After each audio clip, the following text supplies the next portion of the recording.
Yeah, welcome to the Green Radio Hour with Jon Bowermaster at WKNY, Radio Kingston, live on the radio at 1490 AM and 107.9 FM, and streaming live and archived at radiokingston.org. It's the first day of September, the day before Labor Day. To me, it truly feels like summer is over, which makes me a bit melancholy. I know summer doesn't truly end until later in September, but I will always be locked into a school calendar mindset, so that when Labor Day rolls around, it means summer is behind. Which also means the waters that we go out on as often as possible soon start getting colder. Today we've got a couple great water-related interviews. Later in the show, I'll be talking with Dr. Sherry Sam Mason, Sustainability Coordinator at Penn State Erie, whose team of researchers has perhaps done more looking into the quality of our drinking water than anyone, and perhaps most intriguingly, the quality of the bottled water that so many people around the world put so much confidence in. But first, let's get Poughkeepsie Mayor Rob Rolison on the line to talk about clean drinking water in his backyard, which happens to be the Hudson River. Have we got you, Mr. Mayor? You do, John. How are you? I'm great. How are you spending Labor Day? Well, we have been trying to get things done around the house, and because the weather's been good.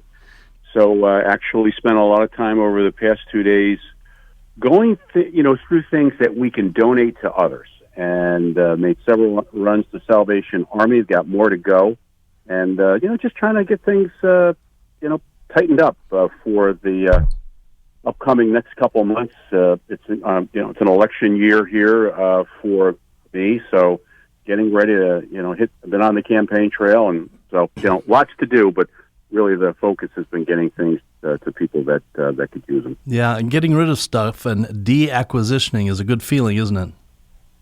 It is absolutely a good feeling, and I am lucky that my wife Lori loves to push me to do these things, and it's amazing. We all accumulate things, and boy, I've accumulated a lot of different clothing items and things that just I'm not wearing anymore, and somebody else could use them. And we've been doing this quite often over the past, say, year, and donating to various organizations right here in the city of Poughkeepsie. It makes you feel really good. Yeah, that's great. And you're winding down your second term, is that correct? No, I'm actually winding down my first term. Oh, they're 4-year terms, not 2-year terms. Yep, okay. running for a second term in November, and that's it. You're term limited by 2 4-year terms, which is, I think, perfect. An 8-year run here in the city of Poughkeepsie, doing all the things that we're doing is going to be perfect for me to say, hey, we had 8 years of accomplishments, and then let someone else take over. I think political life has a shelf life, and I think that having other people involved in government makes all the sense in the world, and not being around forever and ever, it does not make sense. I mean, it just you got to be able to move on. Well, when you launched your first campaign, you talked about several big issues facing Poughkeepsie. Now that you're 3/4 of the way, or more than 3/4 of the way into the term, have those big issues changed? And what do you think of them as? What are the biggest issues, biggest challenges? Yeah. And thanks for that question, John. I think they're always going to be the same for me, and that's safer and cleaner and stronger fiscally. And we've accomplished many of those items that have all kinds of different aspects to them. The city is in much better fiscal position than it was in 2016. We've been able to address, some of the challenges that we've had with the budget and cash flow, and we've had, budget surpluses in 16, 17, and 18. So, that's encouraging. We've been able to invest in city services with help of the state and the county and our federal partners in getting aid and new fire equipment, new police vehicles, new DPW equipment. So that's important to be able to deliver services to our residents. We spent a lot of time cleaning this city. We went to a 7-day-a-week Department of Public Works schedule, so we have DPW in 7 days a week. I don't know that. I know that's never happened before, and that's making a real difference in keeping the city clean and keeping the infrastructure tightened up and safer. Public safety is our first priority, and invested in with the state's help, 10 new police cars and 2 fire trucks. And so, and crime is down dramatically. The city, overall crime is down 50% in 10 years. So, but that's constantly ongoing, right? We're always working on safe neighborhoods and community relations. We've got our police department, which we were losing officers to higher paying jobs in Westchester and south of here.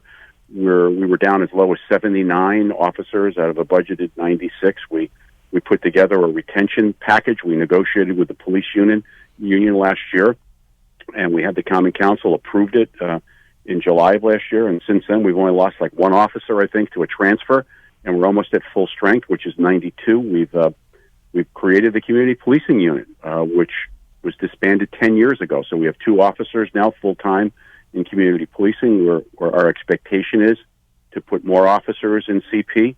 We're looking at a federal grant as we speak that we got in 2015 and never could exercise. And through the help of Congressman Maloney and his office, we've been able to keep that grant. And we're going to probably in the next couple of weeks announce that we're going to be able to hire some officers on a grant. So. And it's been a lot, and I know also too. With major infrastructure project with the College Hill Reservoir, we've got another project going on at the water plant for upgrades to the UV system. So there's a lot happening. Yeah, and what is your population these days? And does it go up? Does it change much? Back in 2010, during the last census, I think it was 31,000, and. That's why this 2020 census is so important to us, to make sure that everybody is counted. We're very active right now with a committee that the county has put together, and John Penny, our director of community engagement, who works for the city and then also works for the county, is leading that effort for us. So that's coming up next year, and that's really super important. Everybody needs to be counted because so much of the aid is calculated on the population of the community. Yeah. Well, what caught my eye this week was you put out a statement in support of the Attorney General's suing of the Environmental Protection Agency, the Federal Environmental Protection Agency, over its allowance of General Electric to not return to the Hudson River and continue its efforts to clean up the PCBs. Why the lawsuit was? I don't know. When did the governor make that lawsuit? A few months ago. Yeah, they had been talking about it a while because the EPA had not made a decision at one point on whether they were going to continue to have GE clean up the PCB contamination up near their plant in the northern area of the Hudson in Fort Edward, and because we get our drinking water from the Hudson. It's really important. Yeah, it's of particular interest to Poughkeepsie residents. Yeah, I mean, what's close to 100,000 people are getting their water from the Hudson River in and around the Poughkeepsie area. The city, the town, and some of the outlying communities that get water from our water plant. We want to make sure that every effort is being made to keep the river clean at the source. Right? You can spend millions and millions of dollars on making sure the water is safe to drink after it comes out, and when we do, right? When we have spent millions of dollars doing that, and certainly we'll continue to spend as much money as we have to keep that water safe. But at the source is just as important. And are people still surprised when you tell them and you tell your local citizens that their drinking water comes from the Hudson? Some people are, but most people, they know. Back when I was growing up, it was called city water. Because it was a city water plant, and then I think in the mid-'90s, the city entered into a sharing agreement with the town of Poughkeepsie, sold half the water plant, so to speak, and a financial share to the town.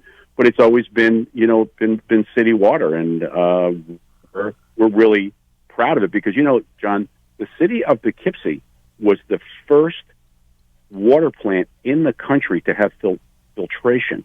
And so the logo and the motto is first in filtration. So we've got a long history. And how far back does that go? A long time ago, and I should know the date, and I don't. But it's a long time ago. Yeah. We're proud of that, right? And so we are very vigilant, and with our partners in the town and the Joint Water Board, we we're very, very vigilant, but we're also very proactive on what we need to do, and also going and being very public about how we can protect the Hudson River water before it even gets into the plant. Well, for those who don't know, how exactly does that filtration system work? You've got a couple big filters out just off of the town? No, our water plant is actually right north of Marist College, and that's where it's been for years. Right on the Hudson? Yeah, right on the Hudson. We treat the water there, and then it goes to a variety of places. It goes out into the town, and then it also goes into a reservoir system at the top of College Hill, where we're just in the finishing phase of constructing and then utilizing two brand new above-ground storage tanks that we have been working on now for about 2 years. The project dates back to 2016. I think the city was working on it prior to that, but really got going 16, 17, because this way with two brand new tanks at the top of College Hill, which is the highest point in the state, so therefore that's how we get the pressure that goes through the system, because it's going downhill, obviously. We're going to be able to decommission the old water tank, or the cistern. Actually, it's a cistern under the ground, and using these two new above water tanks, which we'll be able to use, we have redundancy, right? We can shut one tank down for maintenance and still have plenty of water in the other. They both have over 1 million gallons of water in them. So that's, again, we're excited about that. We're very thankful to our partners in the state, the Environmental Facilities Corporation, where we were able to obtain 0% interest loans, and I think up to $3 million in direct aid that we got from EFC. To improve the infrastructure. Basically, infrastructure improvements. Yeah, because, the thing is, when you think about some of the cities, especially in the Northeast and, just in New York State, for an example, they've got old infrastructure. We've got old infrastructure. Now, a water plant, obviously, is up to date and modern because we're investing in it, but it's what's underneath the ground you got to worry about. Right. And do you have off the top of your head the statistics of how much water you pump every day? How much comes out of the Hudson? Well, I do. Well, let's put it this way. I do know that if we lose the source, we have enough water to sustain us for about 36 hours. That's it. A day and a half. Yep, and that's with tanks and wells. Right. But because we do, it goes to the town. Then some of the water also goes down into East Fishkill along the Central Dutchess transmission line, which is built alongside the rail trail. Okay. So that's why our paths have crossed a couple times. I was there in Poughkeepsie when the representatives from the EPA came and held a public meeting at the Civic Center there to to talk about the GE issue. But also, we've made short films about the desires of the oil and gas industry to create permanent anchorages along the Hudson where cargo boats filled with crude oil could sit, which I know you were quite not in favor of, quite against. No. So you pay a really close attention to the health of the Hudson because the life of your town depends on it. Right. Water is life, and water is also an economic engine for communities. Safe, clean, reliable drinking water is just critical to everything that we do, and also it helps us attract and retain employers because you've got a safe and adequate water supply here always, and that's important. And you're talking, John, about the anchorages. The great thing about that was there was such a coalition of communities and organizations like Scenic Hudson and Riverkeeper and Clearwater that got together along with our federal representatives. Again, Congressman Maloney and the late Senator Frank Scartato, Senator Serino, and everybody, Dee Barrett, stood up and said, "Hey, wait a minute."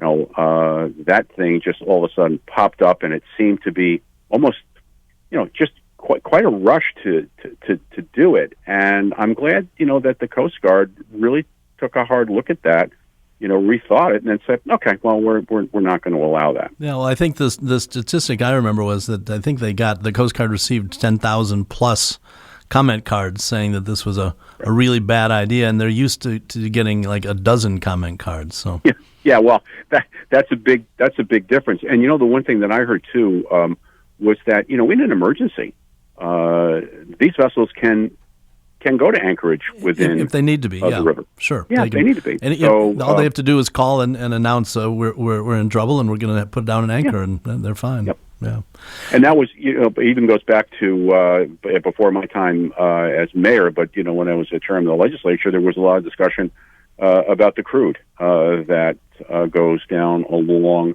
the river line, which they call, which is on the west side of the river, with the bulk and crude coming out of Canada. There were a lot of discussions coming down by train. Yeah.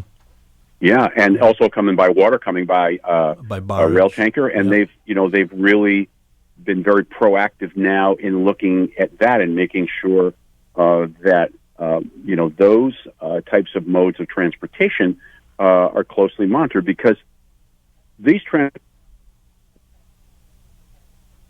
years and years and years. But we can't, just because they've been around, not hold the rail systems and the barge and river traffic companies to really higher standards, and also to support them at the same time, but also just to say, we have a lot to lose if something bad happens. Yeah. The worst case is if one of those trains goes off the tracks as it runs right along the Hudson, or if one of those barges filled with crude oil were to leak, you'd have to shut down your drinking water filtration system, and you've got, as you say, 36 hours of water. What happens after 36 hours? You have a real problem, because you lose the ability to not only supply water to households, but it also it becomes a major challenge to fight fires. Where you would have to put together all kinds of contingencies that we hopefully will never have to do. So that's a challenge. Now the other thing is, not only us. If you had some type of major event within the river, you've got the other communities, that are taking water from the river, and that's why that Hudson 7. That's right. I was just going to say you're part of Hudson 7, we're part of. And that's been which is 7 communities. Riverkeeper did. Yeah, 7 communities up and down the river, all kind of aligned by the fact that they take drinking water from the river. It's from Port Ewan, includes Port Ewan and Rhinebeck and Poughkeepsie, town of Lloyd, Rhinebeck, Hyde Park. Yeah, and it's. And what has really been great about that organization is that everybody that is involved in it has been just so engaged in the conversation about protecting the water at its source, and that's really what it was formed to do. Yeah, I do a lot of public speaking and show our films around up and down the Hudson River, and I use this statistic, which I've completely made up, but that's that I think here in the Hudson Valley we're fortunate to be surrounded by more environmental activists and people who are engaged in environmental issues than anywhere else in the country. I mean, in your job as mayor, running around town dealing with myriad and a variety of issues, where do you find environmental issues on people's lists of concerns? I think they're at the top of their concerns in many respects when they become aware of these types of things that can take place. No one is taking anything for granted. And I think the good thing, too, is just as you said, John, there are so many folks who are involved in these causes. The Hudson River has always been a rallying point for and people who are very concerned and who want to protect the environment. And it never changes, right? The river is such a natural resource, and probably one of the Hudson River Valley is probably one of the most beautiful river valleys in the world. And I've heard that from people who have traveled far and wide across this world. And people are very aware, concerned, and vigilant in the protection of the river valley as a whole. Not just the Hudson River, but the majestic highlands that we have, and all of the other areas of recreation which make it a destination spot. And that's something that you've got to protect, and that's something that you've got to always keep an eye on. And I am really really proud of the people that do this on a daily basis, especially when you're, again, talking about, Clearwater, Riverkeeper, Scenic Hudson, and just individual folks who are always keeping an eye out and making sure we do everything we need to do to keep it as majestic and clean as possible. And in short, what's your best guess in regard to this lawsuit that the governor's office has filed against the EPA? And what really, I mean, do you envision a day when General Electric returns and finishes their cleanup job? I hope so. And I know, the county executive, my friend Marcus Molinaro, also has done a legal brief on that as well. I think the most important thing is with all of this is people need to talk and discuss just the hazards of not doing this and what happens if General Electric walks away from this, right, and doesn't have to clean up the rest of the contaminants. I mean, I've seen statistics that would take 55 years or maybe even more before all of the species of the fish in the river are clean enough to eat once a week. And that's, to me, that's unacceptable. It's unacceptable. And it's been going on for 70 years already. So 70 plus 55 years. You're talking about General Electric having taken the fishing and eating of fish out of our options for more than a century. Right. And I think, too, and I don't want to be unfair here, John, but sometimes the EPA seems to be somewhat defensive about this, and I don't know why. They don't need to be defensive. I think they just maybe need to be stronger on the side and for understanding what the public and the communities feel about this river, because it is so important. Yeah. Well, I think it's survival, I think right? in their case, they're taking on General Electric, which is one of the largest corporations in the world. It's just like taking on the gas and oil industry. It's an uphill fight, but we'll hope. Thanks for your encouragement for them to kind of stick with it. And we'll do. It was fun to talk and to go back to deacquisitioning. Yeah.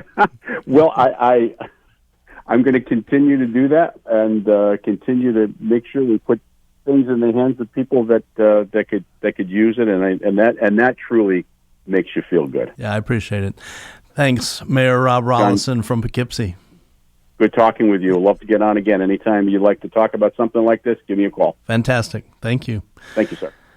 Thanks to Mayor Rob Rolison of Poughkeepsie. Next up, Dr. Sherry Mason talking about the fact that 93% of the bottled water she and her team have tested from around the world is contaminated. That's bottled water. We'll be right back. Hi, I'm Betta from New Yorkers for Clean Power. Together with many other environmental organizations, we're presenting the 3rd Annual Climate Solutions Summit on Saturday, September 21st from 8:30 to 4:30 at the Student Union Building at SUNY New Paltz. Whether you're an expert organizer or just concerned about climate change, the summit is an opportunity for people to come together to build a larger movement that is prepared to take action for climate solutions. Join us for powerful keynotes, panels, and workshops on renewable energy, movement building, and environmental justice. There will be green vendors and a zero emissions parade. Register by September 15th. Tickets are $30, which covers breakfast and lunch. Scholarships are available, and students can attend for free. That's the 3rd Annual Climate Solutions Summit on Saturday, September 21st at the Student Union Building at SUNY New Paltz. To register and get more information, climatesolutionsummit.org. Hi, I'm Gina Carbonari from the Ulster County SPCA. We're not a county organization, and we're not the ASPCA. We are a private nonprofit, and our budget comes from donations. When you donate to us, we provide low-cost spay and neuter and low-cost vaccinations. We find permanent homes for homeless, abused, and neglected animals, and we have the distinction of providing the only humane law enforcement department in the county. For more information, or if you'd like to donate, go to ucspca.org. Radio Kingston. Many voices. Many voices. Many voices. One community. I'm Shaniqua Bowden, and I'd like to invite you to the Nubian Cafe. We're here on Radio Kingston every Thursday afternoon from 1 to 3. and we'll be covering a variety of experiences, issues, and challenges from the perspective of women of color. The conversation will be going deep. Then, we'll have a chance to reflect with some smooth neo-soul music, laughter, and inspiration to keep you grounded throughout your day. That's the Nubian Cafe, every Thursday afternoon from 1 to 3, right here on Radio Kingston, AM 1490, FM 1079, and anytime at radiokingston.org. Welcome back to the Green Radio Hour with Jon Bowermaster here on WKNY, Radio Kingston, on your radio at 1490 AM, 107.9 FM, and streaming live and archived all the time at radiokingston.org. Dr. Sherry Sam Mason received her doctorate in chemistry at the University of Montana as a NASA Earth System Science Scholar. Her research group is among the first to study the prevalence and impact of plastic pollution within freshwater ecosystems. Among her accolades, Dr. Mason has been selected as an EPA Environmental Champion in 2016, awarded the Excellence in Environmental Research by the Earth Month Network in 2017, and in 2018 was given the Heinz Award in Public Policy, which comes with a no-holds-barred prize of $250,000 to put towards her research. Her new job is as Sustainability Coordinator at Penn State Erie, but today we're going to talk with her about her research on fresh water and specifically bottled water. Let's talk about one of your favorite subjects, I guess, is contaminated drinking water. I'm a big believer that, kind of sadly, that contaminated drinking water is going to be one of, if not the most important story of our environmental future going forward. We see it emerging all the time here in New York State. We have a town, Hoosick Falls, which was badly polluted by Teflon. We have an Air Force base at Stuart Newburgh that was badly polluted by chemicals from fire retardants. I'm sure you've seen these stories about Newark having to hand out bottled water. I mean, I just think this is going to be an issue, and I guess that brings us to the fact that what you've studied for years is plastic in fresh water, and in drinking water. Is that fair? Correct. Yeah, that's a good way of saying it. Yeah, and I'm sure you get this question all the time. But can you generalize? Can you give us a layman's perspective on how's the water? It's a big question. I know it is a big question. Yeah, I think. Okay, so let's start with tap water. I mean, in tap water, we found on average 5.5 particles of plastic per liter of tap water. So is there plastic there? Yes. I think it's largely getting into the water through air. So, we know that there's plastic in the air that we breathe. And so as soon as the water comes in contact with air, it's going to, the plastic is going to end up in the water. So I don't think it's, we can't filter ourselves out of this problem. That being said, I do agree with the World Health Organization just this week released the report that they started about 1.5 years ago when our studies came out looking at the human health impacts of plastic in drinking water, and they concluded that it's at the levels that we currently are seeing that it's probably not an issue. Okay. And I do agree with that. When I talk about this, I want people to be aware of it. And at the same time, I don't want them to feel so overwhelmed that it causes them not to act. How I usually talk about it is that, what I see is the current levels are kind of the canary in the coal mine. This is a warning. If it's already in our drinking water, the most basic thing that we need for life to exist, we really need to be making changes now before it gets worse. And for some people, they think, well, it's in our drinking water. Okay, then I'll just drink more bottled water. Okay, now we're getting, now we're going down a really bad rabbit hole. In our studies, we found looking at particles the same size, we found twice as much plastic in bottled water as compared to tap water. And when we looked at smaller sizes, we found even more. We found up to 300. So we found about 10.5 particles that were larger than 100 microns. And these are particles that you can actually see physically with your eyes. With your eyes, yeah. Yeah. And then, but with the bottled water, we looked at particles that were smaller than 100 microns. And I know that these are so incredibly small, you wouldn't be able to see them. It's about the width, 100 microns, just to give people an idea, is the width of a human hair. And so these are really small particles, and you're thinking, well, what does it matter? But these are actually the particles that can make their way across your gastrointestinal tract. So these are the ones that can be carried throughout your entire body. And studies have shown that they end up in your organs, things like your liver, your kidneys, and they can even make their way across the blood-brain barrier. So they can make their way into your brain. And in terms of what does that mean? Well, we don't really know. And in fact, that's what the World Health Organization study came out and said.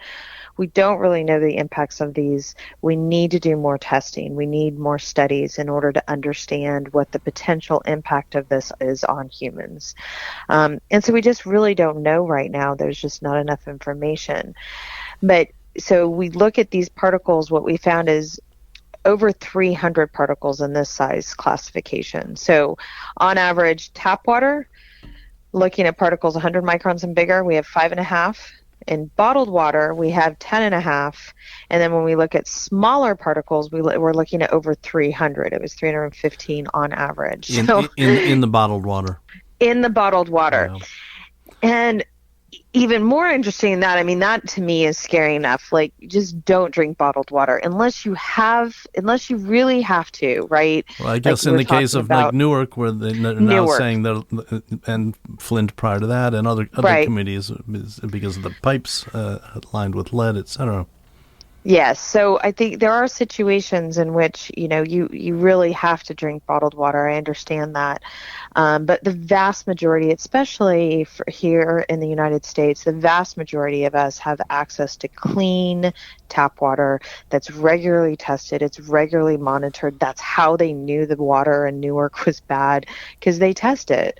And in that case, drinking bottled water is just a really bad idea. You don't need it. It's not cleaner. It's not regulated. There's really no advantage to drinking bottled water. And that's before we even address the issue of all those empty plastic bottles. Right. Yes, exactly. Yeah. And then the plastics too that we found, actually, it was very different than what we found in the tap water. The plastics that we found in bottled water actually seemed to come from the bottling process itself, because they were fragments, and the different types of the specific type of plastic that we found and the shape of the plastic is what led us to that conclusion. And let's go back, roll back a little bit. I mean, how did you develop this specialty? It goes back a decade or so? 6-7 years. Yeah. I was actually an atmospheric chemist by training, so that's my PhD. I was doing atmospheric modeling. I ended up on board a tall ship, the U.S. Brig Niagara, whose home port is Erie, Pennsylvania, where I live, and was out in the Great Lakes. And I thought, as much as we know about plastic pollution in the world's oceans, I wonder if anyone's looked in the Great Lakes. And it became my specialty because you were the first. Okay. Yeah, to have that. I mean, which is just amazing to me that is the case. That in 2011, by that point, nobody else had really thought about that. But that's what happened, and so it started off. It was going to be just like a fun little side project that I was going to do in a summer, and with some students, and just go about my merry way. But I really found that I had an interest and a passion for this that I had not really experienced with regard to research. I did research, but it wasn't like it kept me up at night. and plastics do. I have so many questions and so many studies that I think about and things that I, want to endeavor. And so And in the Great Lakes, where did the plastic, the microbeads that you were finding, where did they come from? So we find microplastics as a big collective, and microplastics, there are different types of microplastics depending upon the shape of the particle, and frequently, I mean, the hardest part of microplastics is that you're looking at such a small particle because it's something that's smaller than 5 millimeters, so it's really small, and when it's such a small particle, you don't frequently know where it came from. You just have no idea because it's part of this bigger item and you're looking at a very small piece and you just don't know where it originated. But microbeads were one of these microplastics that we found quite a bit of in our initial studies. In the Great Lakes. And in the Great Lakes. Yeah. And these were particles that we could trace their original source, which were certain products, personal care products is what we focused on, although a study just came out saying that actually, so they've been banned, right, in 2015 in the United States.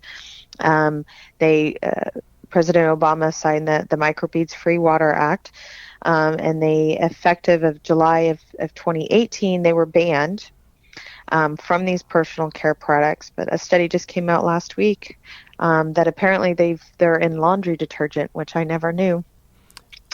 So we got them out of one product, but apparently we need to look at others. But there are these small little pieces of plastic that were used as abrasives in these face washes, body washes, and toothpastes.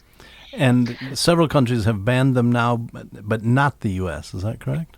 No, the U.S. has. We were actually the first country, to ban them effective in, it was signed into law in 2015, and it became effective in July 2018.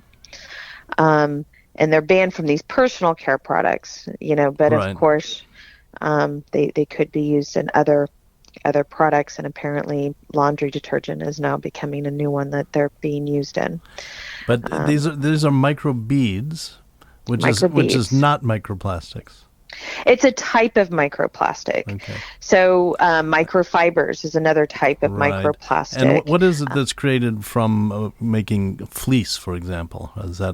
So that's microfibers. Microfibers. So when we wash an article of our favorite fleece jacket, which we all have one, especially if you live up north, right? Every time you wash that fleece jacket, somewhere between, 2,000 and 20,000 little fibers break off of it and go down the drain, and those get deposited into our waterways as well. And this is really, to be honest, these microfibers is becoming the big hot topic in plastic pollution research because they are so prominent. You find them in the air, you find them in the water, you find them in soil.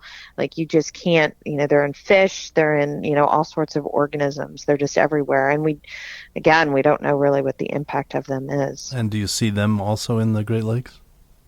We find them in the Great Lakes, not to the extent that we find them actually in tributaries to the Great Lakes. We find them a lot in the tributaries, and the reason that we think we've hypothesized, and we have a study that's in peer review right now that kind of supports this conclusion, that most clothing that is made from plastic, the fibers themselves actually have a higher density than water, which means that they would sink in water. But in the turbulence of the tributaries, it keeps them afloat. But when the tributary hits the lake and that turbulence dies down, the fibers tend to sink. And so they tend to be in the lake, they tend to be more in the sediment than they are on the surface of the water. It's the life cycle of these things that is so insidious, because they're created for good cause to make. They go into all the various pieces of plastic that we use around the world, but they end up ultimately in wastewater treatment plants, which is then turned into sludge, which is then turned into fertilizer and get kicked back up into the atmosphere, I assume. Yeah, and I think in the manufacturing of the goods too, it's probably I would imagine one of the main sources of fibers in the air is probably coming from the manufacture of goods, right, and from, kind of the industrial laundering of things. And, we all have lint filters on our dryers. I'm sure these industrial things do too, but we also know that if you don't clean out that line that goes from your dryer to the outside, it gets filled with lint. And basically that's, lint are these microfibers. And so, I think they're just being released in kind of these industrial processes into the air. And, some really good studies have come out just in the last couple of months. One was looking in the Arctic, another one was looking at air in Colorado, and one came out in the Pyrenees Mountains, and fibers are just everywhere. Well, given the work that you and your contemporaries are doing and kind of discovering and learning and exposing more, how is the plastic industry or industries, how have they reacted to this new information? That's a good question. I mean, Can they react? They do react. They say, that this is a problem and they want to be part of the solution. Which may be true, but I just have a hard time kind of balancing that with the fact that the build out that's happening to make more plastic, right? So I live near Pittsburgh, Pennsylvania, where they're building this huge new plant to make even more plastic, and it's got sister plants down in Louisiana and Texas, and so they're continuing to build out the infrastructure to make more and more plastics. They've been very upfront that they plan to quadruple plastic production by 2050, 4 times as much plastic as we currently have now in 30 years.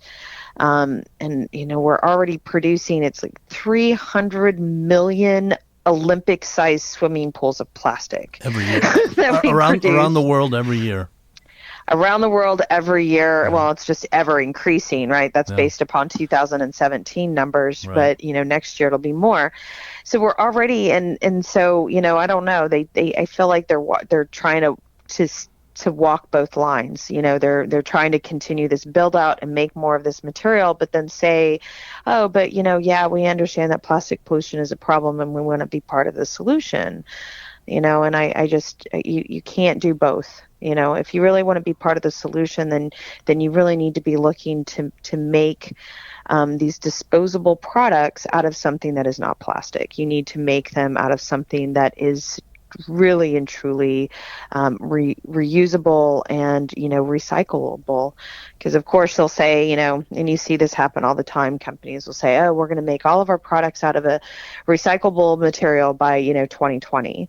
Well, technically plastic can be recycled, but we all know that the reality is it's not being recycled. It's really a difficult material to recycle, with China no longer the national sword policy, as it's called, no longer accepting plastic, accepting plastic, right? Which is what so in the United States, that's how we were getting off the hook. Yeah, exactly. When we say we recycle 19% of our plastic, it's what that meant is that we put it into a shipping container and we sent it to China. That's what that means.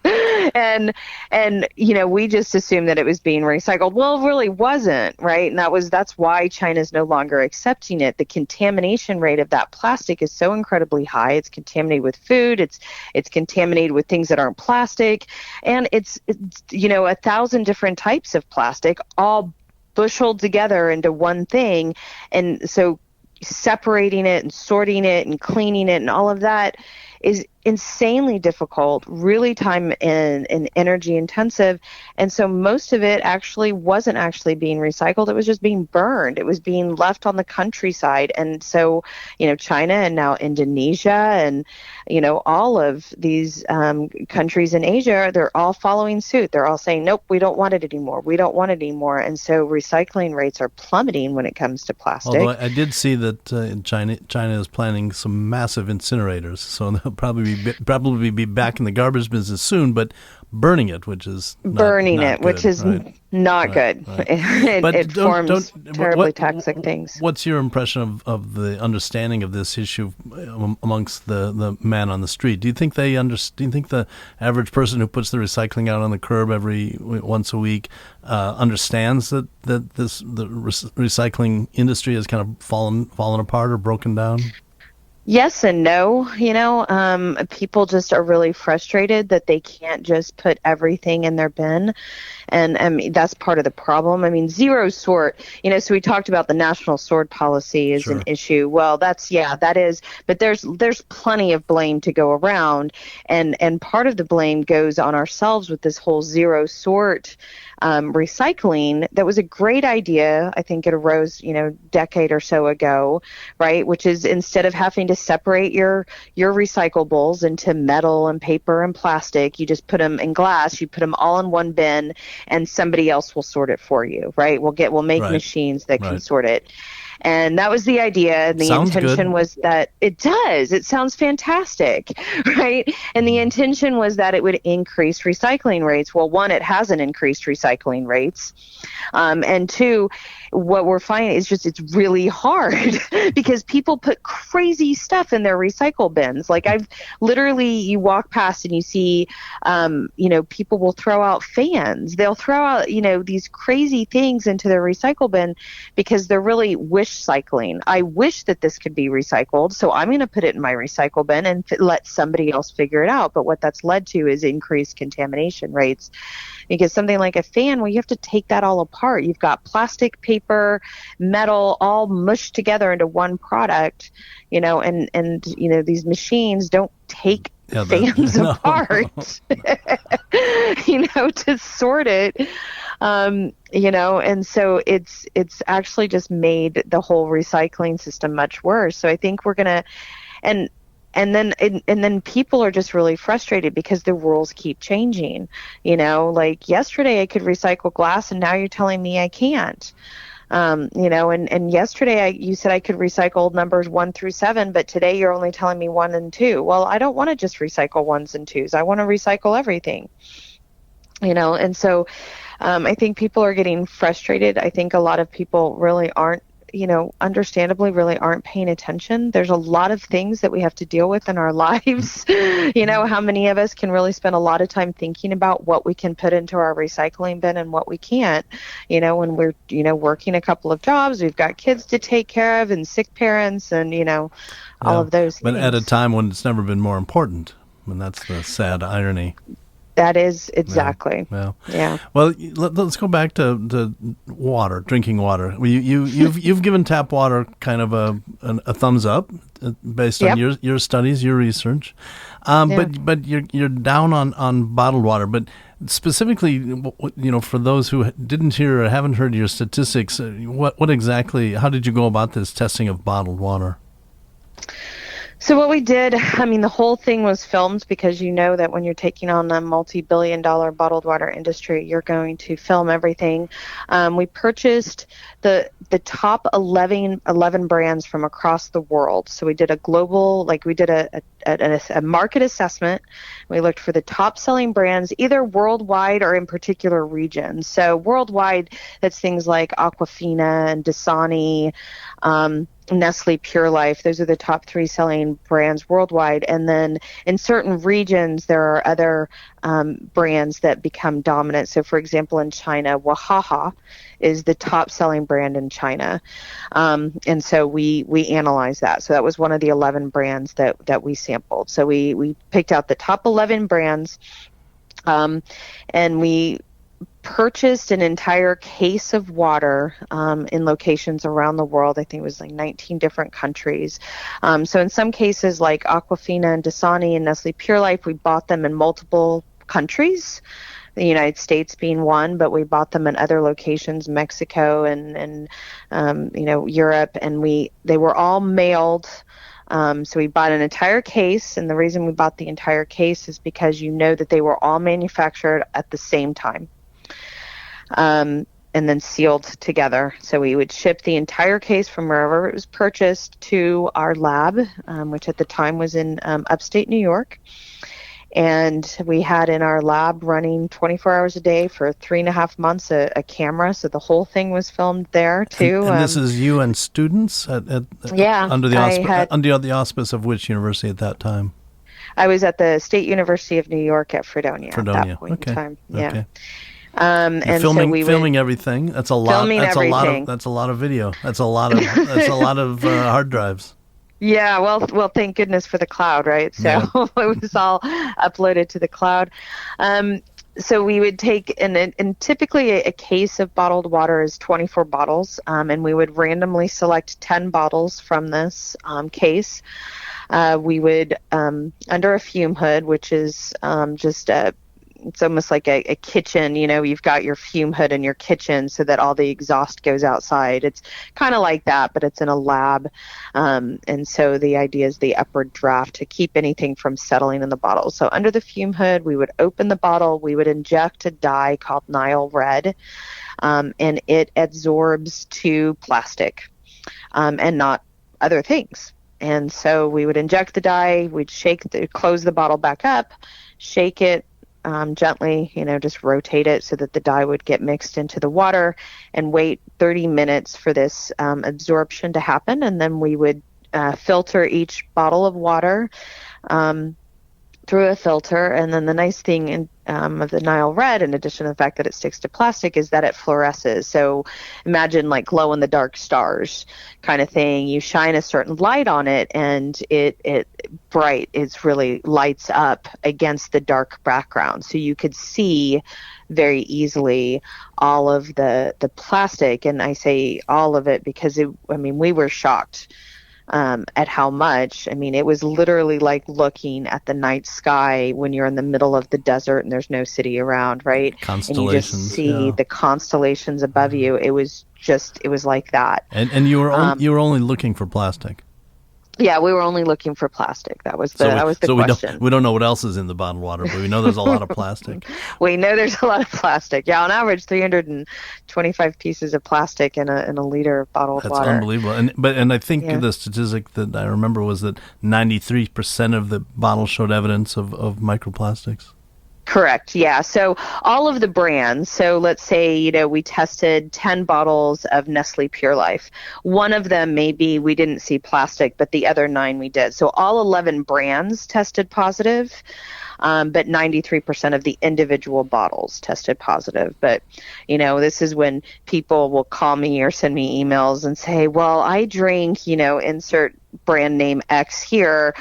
Does it have plastic? Did you test it? And I'm like, we didn't test it, but I can tell you it has plastic. Like, I just have no doubt. Every single brand out there does, because they're all bottled in the same way. They're all basically using the same water. Most of them are just using filtered tap water, so it's not any different than walking to the sink and getting the water yourself. They're just taking that water and putting it in a plastic bottle, shipping it to some store to have you pay, 10 times, 100 times the price of what it costs to come out of your tap. Most bottles of water are $2, and it would cost you 2 cents if you just took it out of your tap. So, and what has been the reaction of the bottled water industry?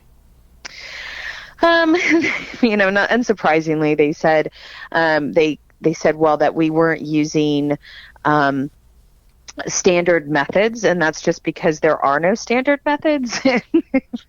But you knew they would come back with something like that. Yeah, absolutely. And somewhat ironically, as they were saying this, I'm working with a United Nations working group, determining what standard methods are going to be.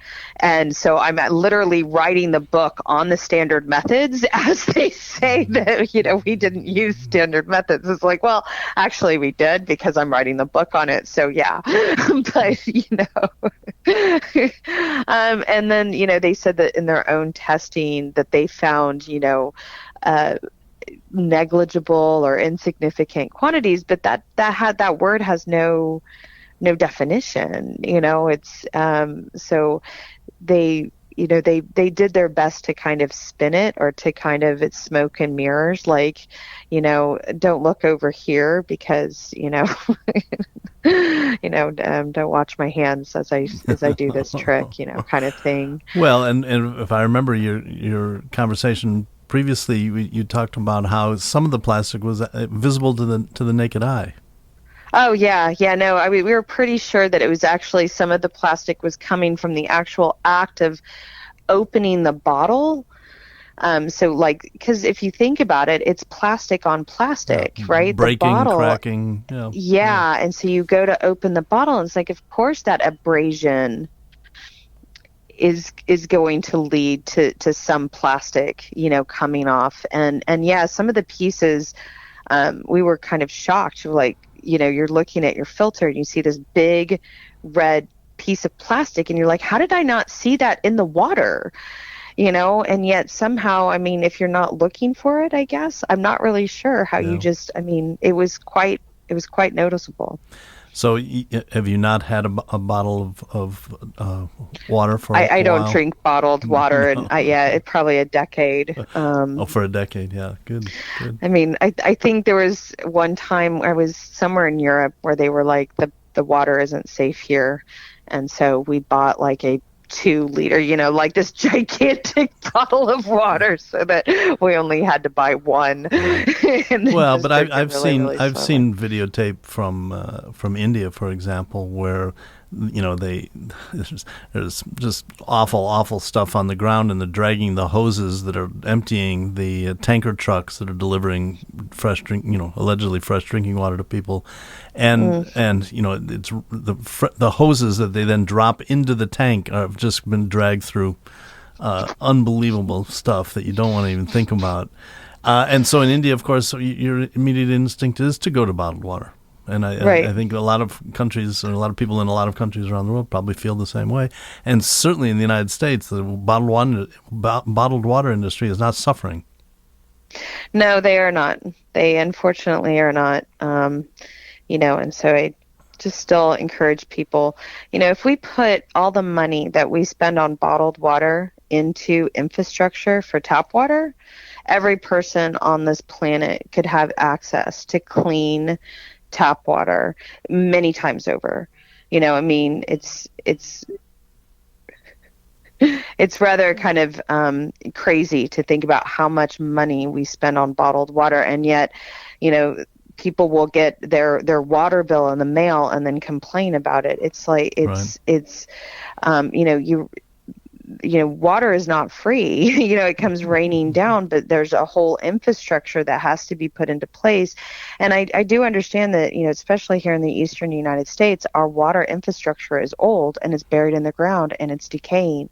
And so that's infrastructure that we need to fix, that we need to replace, and that costs money. And so, so a lot of, I think a lot of us in the United States really kind of take that water for granted, the fact that we can turn on our tap and have water. Without question, yeah. Every president, going back to George Bush the first, has promised that they're going to spend $1 trillion. More recently, the current administration, $1.5 trillion on fixing our infrastructure. But it's not happening quickly enough, if at all. That's true. True. And part of it is because it's not, sexy. I know when I was selling my house a few years ago, I had done all of this major work on it. I'd put in a new water line, I put in a new sewer line, I put in a new roof.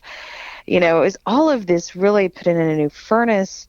It was all this very unsexy stuff. And it took me a while to sell the house, and I asked my realtor, I was like, well, what do they say about it? And she's like, oh, they didn't like the color of the paint on the walls. And I'm just like, are you kidding me?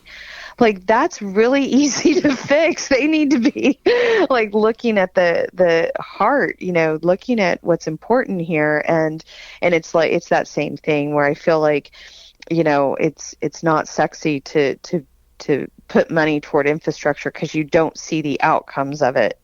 But it's so incredibly important. And so a lot of times we get distracted by much, sexier things, Well, like I think color. I think we've come up with an interesting challenge. We should get people to carry around a little piece of paper and a pen and add up what they spend on bottled water each month. I'll bet there are some who spend hundreds of dollars. Mm-hmm. Oh, yeah, no doubt.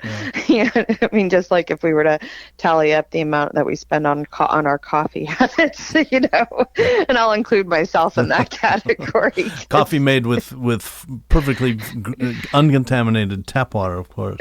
Yes, great. Of course. Great. Another very provocative, educational hour with the Green Radio Hour here with Jon Bowermaster on WKNY Radio Kingston, streaming live and archived at radiokingston.org.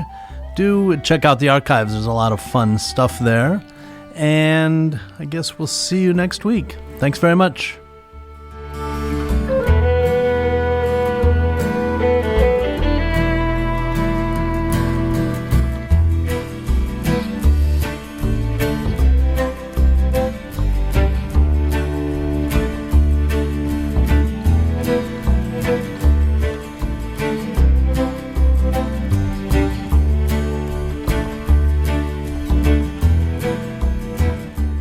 The opinions expressed on this program are those of the speaker or guest and do not necessarily reflect those of the management or staff of Radio Kingston, WKNY, AM 1490, FM 1079, Kingston, New York.